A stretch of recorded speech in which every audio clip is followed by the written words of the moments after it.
Amazeum. We are working on something new here, one of our newer activities called Mighty Machines.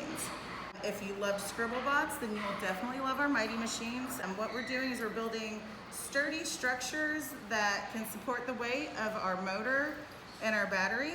And we make a complete circuit out of our motor and battery with alligator clips. And as soon as our circuit is complete, then we have our Mighty Machine moving. We want it to do a job. We want it to pull something or go in a certain way. So if I made a bulldozer Mighty Machine that could push something else, Yes. I could do that? Yes. What if I made a sky crane Mighty Machine that could pick something Also up and move wonderful. it? Yes. What if I made a Mighty Machine golf cart that could take me to the golf course?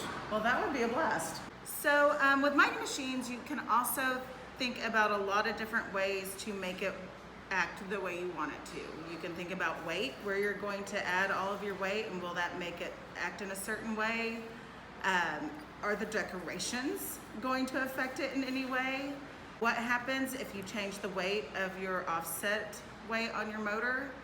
It can change directions of the way it spins depending on which way you hook up your alligator clips to your battery. There's lots of ways that you can change Mighty Machines around to make it your own personal Mighty Machine.